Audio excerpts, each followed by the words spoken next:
27ನೇ ತಾರೀಕು ಕರ್ನಾಟಕ ಬಂದನ್ನು ಘೋಷಣೆಯನ್ನು ಮಾಡಿದ್ದಾರೆ. ಈಗ ತುಮಕೂರಿನಲ್ಲಿ ಎಲ್ಲ ಕನ್ನಡ ಪರ ಸಂಘಟನೆಗಳು ಕೂಡ ನಾವು ಬಂದು ತುಮಕೂರು ಜಿಲ್ಲೆಯಲ್ಲಿ ಬೇಡ, ಏಕೆಂದರೆ ವಿದ್ಯಾರ್ಥಿಗಳು ಈಗಾಗಲೇ ಒಂದು ವರ್ಷದಿಂದ ವಿದ್ಯಾಭ್ಯಾಸವನ್ನು ಮಾಡಿ ಅವರೆಲ್ಲ ಪಾಪ ಪರೀಕ್ಷೆಯನ್ನು ಬರೆಯೋದಕ್ಕೆ ಸಿದ್ಧರಾಗಿದ್ದಾರೆ. ಯಾವುದೇ ಕಾರಣಕ್ಕೂ ಕೂಡ ಆ ಮಕ್ಕಳಿಗೆ ನೋಯಿಸ್ದಂಗೆ ಇವತ್ತು ಬರೋವಂಥ ಮಕ್ಕಳಿಗೆಲ್ಲ ನಾವು ಸ್ವಾಗತವನ್ನು ಕೊಡ್ತೇವೆ.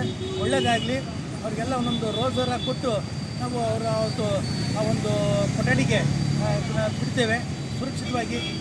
ಯಾರು ಎಲ್ಲಿಂದ ಬೇಕಾದ್ರೂ ಹೋಗೋದು ಬರ್ಬೋದು, ಎಲ್ಲೂ ಕೂಡ ತುಮಕೂರು ಬಂದು ಇರೋದಿಲ್ಲ. ನಾವು ಏನಿದ್ರು ಸುಮ್ಮನೆ ಒಂದು ಜಿಲ್ಲಾಧಿಕಾರಿಗಳು ಮನವಿ ಕೊಡ್ತೀವಿ. ಇದ್ರ ಮುಖಾಂತರ ಏನು MES ಪುಂಡಾಟಿಕೆ ಆಗ್ತಾಯಿದೆ. ಇತ್ತೀಚಿನ ದಿನಗಳಲ್ಲಿ MES ಸಂಘಟನೆಯನ್ನು ವಜಾಗೊಳಿಸಬೇಕು. MES ಕರಾಳ ದಿನ ಆಚರಣೆ ಮಾಡ್ತಾರೆ, ಅವನ್ನೆಲ್ಲ ನಿಲ್ಲಿಸಬೇಕು.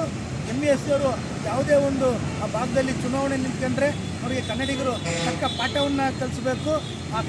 ಏನು ಕೃತ್ಯಕ್ಕೆ ಯಾರ್ಯಾರು ಭಾಗಿಯಾಗಿದ್ದಾರೆ MES ಅವರು ಅವನ್ನೆಲ್ಲ ಕರ್ನಾಟಕದಿಂದ ಗಡೀಪಾರು ಮಾಡಬೇಕು ಅಂತ ಹೇಳ್ತಾ, ಏನು ಬರೀ ಬಂದೊಂದೇ ಇದಕ್ಕೆಲ್ಲ ಸೂಕ್ತವಾದ ಕಾರಣ ಅಲ್ಲ.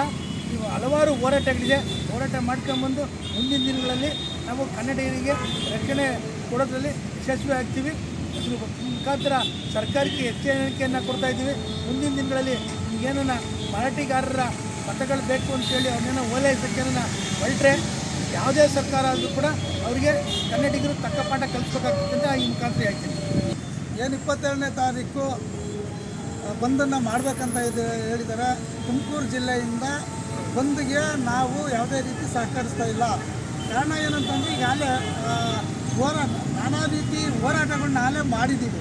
ಬಂದನ್ನು ಮಾಡೋದಕ್ಕಿಂತ ಸಾಮಾಜಿಕ ಕಳಕಳಿಗೆ ನಾನಾ ರೀತಿಯಲ್ಲಿ ಹೋರಾಟ ಮಾಡಿ ಅವ್ರಿಗೆ ಎಚ್ಚರಿಕೆ ಕೊಡ್ತಕ್ಕಂಥ ಕೆಲಸ ಆಗಬೇಕು. ಮುಖ್ಯವಾಗಿ ಏನಂತಂದರೆ ಈಗಾಗಲೇ SSLC ಪರೀಕ್ಷೆ ಪ್ರಾರಂಭ ಆಗಿದೆ. ಮಕ್ಕಳನ್ನು ಸ್ವಾಗತ ಮಾಡಬೇಕು, ಇಲ್ಲಾಂದ್ರೆ ಅವರು ಭಯಭೀತರಾಗ್ತಾರೆ. ಬಂದು ಅಂತಂದ್ರೆ ಗೊಂದಲ ಆಗ್ತದೆ, ಮಕ್ಕಳ ಮನಸ್ಸಲ್ಲಿ ಏನೋ ಒಂಥರ ಆತಂಕ ಉಂಟಾಗ್ತದೆ, ಪೋಷಕರ ಮನಸ್ಸಲ್ಲಿ ಆತಂಕ ಉಂಟಾಗ್ತದೆ. ಅದು ಆಗೋದು ಬೇಡ. ಇನ್ನೊಂದೇನಂತಂದರೆ ನಾವು ಬಂದು ಮಾಡೋದಕ್ಕಿಂತ ಮುಖ್ಯವಾಗಿ ಎಲ್ಲ ಸಂಘಟನೆ ಮುಖಂಡ ಕನ್ನಡ ಆಗಿರ್ಬೋದು, ರೈತರಾಗಿರ್ಬೋದು, ಕನ್ನಡ ಸಂಘಟನೆಗಳಾಗಿ ಪ್ರಗತಿಪರ ಸಂಘಟನೆಗಳಾಗಿರೋ ಎಲ್ಲ ಸಂಘಟನೆಗಳ ಒಟ್ಟಿಗೆ ತಗೊಂಡು ಸರ್ಕಾರಕ್ಕೆ ಒಂದು ಎಚ್ಚರಿಕೆ ಕೊಡೋದ್ರ ಮೂಲಕ ಒಂದು ಆಚರಣೆಯನ್ನು ಪ್ರತಿಭಟನೆ ಮಾಡೋದಕ್ಕೆ ಒಂದು ಕರೆ ಕೊಡಲಿ. ಹಾಗಾಗಿ 22ಕ್ಕೆ ಏನು ಬಂದನ್ನು ಮಾಡೋದಕ್ಕೆ ಹೊರಟಿದ್ದಾರೆ, ಅದಕ್ಕೆ ಬೆಂಬಲ ಇಲ್ಲ. ತುಮಕೂರು ಜಿಲ್ಲೆಯಿಂದ ಯಾವುದೇ ರೀತಿ ಬೆಂಬಲ ಇಲ್ಲ. ಇನ್ನೊಂದು ಮುಖ್ಯವಾಗಿ ಈಗಾಗಲೇ ಮುಸ್ಲಿಂ ಹಬ್ಬ ಪ್ರಾರಂಭ ಆಗಿದೆ, ಯುಗಾದಿ ಹಬ್ಬ ಚಾಲ್ತಿಯಲ್ಲಿದೆ. ಹಾಗಾಗಿ ಈಗಾಗಲೇ ಪರೀಕ್ಷೆ ಪ್ರಾರಂಭ ಆಗಿದೆ. ಇವು ಮೂರಕ್ಕೂ ಸಾರ್ವಜನಿಕರಿಗೆ ತೊಂದರೆ ಆಗೋದು ಬೇಡ. ನಾವು ಕನ್ನಡ ಹೋರಾಟಗಾರ ಆಗಿರ್ಬೋದು, ಪ್ರಗತಿಪರವಾಗಿರೋ ವಿಚಾರ ಯಾವಾಗಲೂ ಸಾರ್ವಜನಿಕರಿಗೆ ನಾವು ಸಹಕಾರಿಯಾಗಬೇಕು. ಹೋರಾಟಗಾರರ ಮೇಲೆ ನಂಬಿಕೆ ಇಡಬೇಕು. ಹೋರಾಟಗಾರರನ್ನ ಯಾವಾಗಲೂ ಪ್ರೀತಿಸಬೇಕು, ಅವರಿಗೆ ಗೌರವ ಕೊಡಬೇಕು. ಆ ರೀತಿ ಹೋರಾಟಗಾರರು ನಡ್ಕೊಬೇಕು. ತುಮಕೂರು ಜಿಲ್ಲೆಯಿಂದ 22ಕ್ಕೆ ಬೆಂಬಲ ಇಲ್ಲ. ಹಾಗಾಗಿ ತುಮಕೂರು ಜಿಲ್ಲೆಯ ಜನತೆ ಯಾವುದೇ ರೀತಿ ಒಂದು ಆತಂಕ ಕೊಡೋಕ್ಕೆ ಹೋಗ್ಬೇಡಿ.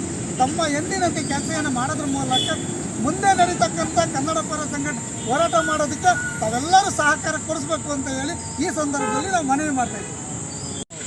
ಕರ್ನಾಟಕ ಬಂದಂತ ಹಮ್ಮಿಕೊಂಡವರೇ ಅದು ಆಗೋದು ಬೇಡ ಅಂತ ನಾವು ತುಮಕೂರು ಜಿಲ್ಲೆ ಎಲ್ಲ ಸಂಘಟನೆಗಳು ಸೇರಿ ನಾವು ಯಾವುದೇ ರೀತಿಯಿಂದ ತುಮಕೂರು ಜಿಲ್ಲೆ ಬಂದಾಗಕ್ಕೆ ಸಾಧ್ಯವಿಲ್ಲ. ತುಮಕೂರು ಜಿಲ್ಲೆ ಜನತೆ ವಿದ್ಯಾರ್ಥಿಗಳು ಭಯಪಡೋ ಅವಶ್ಯಕತೆ ಇಲ್ಲ.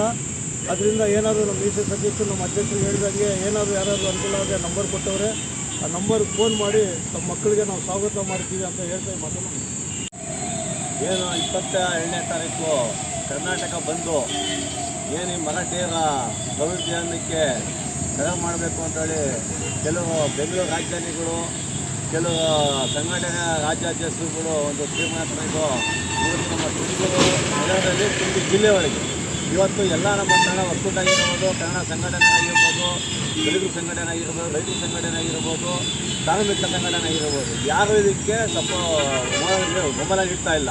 ಯಾಕೆಂದರೆ ಈಗ ಈ ಮುಂದಿನ ದಿನದಲ್ಲಿ ಹಬ್ಬ ಬರ್ತಾ ಇದೆ, ಎಕ್ಸಾಮ್ ಬರ್ತಾ ಇದೆ. ನಾಳೆ ಅಂದರೆ ಸ್ಟಾರ್ಟು, ಅದು ಎಕ್ಸಾಮು ನಾಳೆಯಿಂದ ಸ್ಟಾರ್ಟ್ ಆಗ್ತಾ ಇದೆ. ಮಕ್ಕಳಿಗೆ ತೊಂದರೆ ಆಗಬಾರ್ದು ಅನ್ನೋದು ದೃಷ್ಟಿಯಲ್ಲಿ ಬಡವ ಮಕ್ಕಳುಗಳು ಸಾಕಷ್ಟಿದೆ, ಎಕ್ಸಾಮು ಮೊದಲೇದಲ್ಲಿ ಬಿಟ್ಟು ಹತ್ತಾ ಇದ್ದಾರೆ. ಹಂಗಾಗಿ ಅವ್ರಿಗೆ ತೊಂದರೆ ಆಗಬಾರ್ದು ಅನ್ನೋ ದೃಷ್ಟಿಯಲ್ಲಿ ನಾವು ಈ ಕರ್ನಾಟಕ ಬಂದ್ಗೆ ನಾವು ಸಪೋರ್ಟ್ ಬೆಂಬಲ ನೀಡ್ತಾ ಇಲ್ಲ. ಅದಕ್ಕೆ ಅವ್ರಿಗೆ ಮುಂದೆ ದಿನ ಎಕ್ಸಾಮ್ ಆದ ಮೇಲೆ ಅಂತ ಕಾರಣದಲ್ಲಿ ಏನು ಹಿರಿಯ ನಾಗರಿಕರಲ್ಲಿ ನಮ್ಮ ಸಂಘಟನೆ ಕೂಡ ಕೂತ್ಕೊಂಡು ಏನು ತೀರ್ಮಾನ ಮಾಡ್ಕೊಂಡು ಮುಂದೆ ದಿನ ಮಾಡಬೇಕಾ ಈಗ ಪ್ರತಿಭಟನೆ ಮಾಡುವಾಗ ಬಿಡಬೇಕಾ ಅನ್ನೋದೊಂದು ತೀರ್ಮಾನ ಮಾಡ್ಕೊಂಡು ಮುಂದುವರಿಸ್ತಿದ್ದೇವೆ. ಏನು 22ನೇ ತಾರೀಕು ಬಂದ್ ಮಾಡಬೇಕು ಅಂತ ಹೊರಟಿದ್ದಾರೆ, ಅದನ್ನು ತಲೆ ಇಟ್ಕೊಂಡು ಬಂದ್ ಮಾಡ್ತಾರೋ ಅಥವಾ ತಲೆ ಇಲ್ದಲೇ ಬಂದ್ ಮಾಡ್ತಾರೋ ಗೊತ್ತಾಯ್ತಲ್ಲ. ಏಕೆಂದರೆ ಒಂದು ವರ್ಷದಿಂದ ಮಕ್ಕಳುಗಳು ವಿದ್ಯಾಭ್ಯಾಸ ಮಾಡಿ ಅವತ್ತಿನ ದಿವಸ ಈ ನಾವು ಫಸ್ಟ್ನೇ ಮೆಟ್ಲು SLC ಮಕ್ಕಳಿಗೆ ಫಸ್ಟ್ನೇ ಮೆಟ್ಲು ಅಂತ ಒಂದು ಇದು ಅಂಥವ್ರಿಗೆ ನಾವು ಉತ್ತೇಜನ ಕೊಡಬೇಕು. ಆ ನಿಟ್ಟಿನಲ್ಲಿ ನಾವು 22ನೇ ತಾರೀಕು ಯಾವುದೇ ಕಾರಣಕ್ಕೂ ಬಂದ್ಗೆ ನಮ್ಮ ಎಲ್ಲ ಸಂಘಟನೆಗಳೆಲ್ಲ ಸೇರಿ ಯಾವುದೇ ಕಾರಣಕ್ಕೂ ಬಂದ್ ಕೊಡಲ್ಲ, ಬಂದ್ಗೆ ಕರೆ ಕೊಡಲ್ಲ ನಾವು. ಜೊತೆಗೆ ಏನಾದರೂ ವೆಹಿಕಲ್ಗಳೇನಾದರೂ ಬರದಲ್ಲೇ ಇದು ಮಕ್ಕಳಿಗೆ ಏನಾದರೂ ತೊಂದರೆಗಳಾದಲ್ಲಿ ನೀವೇನಾದರೂ ನಮ್ಮ ಫೋನ್ ನಂಬರ್ ಹೇಳ್ತೀನಿ, ನೀವು ಕರೆ ಮಾಡಿ ನಿಮ್ಮ ಮಕ್ಕಳುಗಳ್ನ ಎಕ್ಸಾಮ್ ಬರ್ಸೋ ಹಾಲಿಗೆ ನನ್ನ ಕಡೆಯಿಂದನ ವೆಹಿಕಲ್ ಅರೇಂಜ್ ಮಾಡಿ ಕೊಡ್ತೀನಿ ನಾನು. ನನ್ನ ಹೆಸರು ಮೀಸೆ ಸತೀಶ್ ಅಂತ ಹೇಳಿ, ಅಖಿಲ ಕರ್ನಾಟಕ ಕಾರ್ಮಿಕರ ಪ್ರಜಾವೇದಿಕೆ. ನನ್ನ ಫೋನ್ ನಂಬರು 7022944296. ಈ ನಂಬರಿಗೆ ಕರೆ ಮಾಡಿ ನಿಮ್ಮ ಮನೆ ಬಾಗಿಲಿಗೆ ಆಟೋ ಕಳಿಸೋದು, ಕಾರ್ ಕಳಿಸೋದು, ಇನ್ನೊಂದು ಮತ್ತೊಂದು ಮಾಡಿ ಮಕ್ಕಳಿಗೆ ಸುರಕ್ಷತೆಯಾಗಿ ಎಕ್ಸಾಮ್ ಬರ್ಸೋಣ. ಯಾರು ಗಾಬರಿ ಕೊಡಬೇಡಿ, ತುಮಕೂರು ಜನತೆ, ತುಮಕೂರು ಜಿಲ್ಲೆ ಜನತೆ ಅಂತ ಹೇಳ್ತಾ ಈ ಮುಖ್ಯನ ನಾನು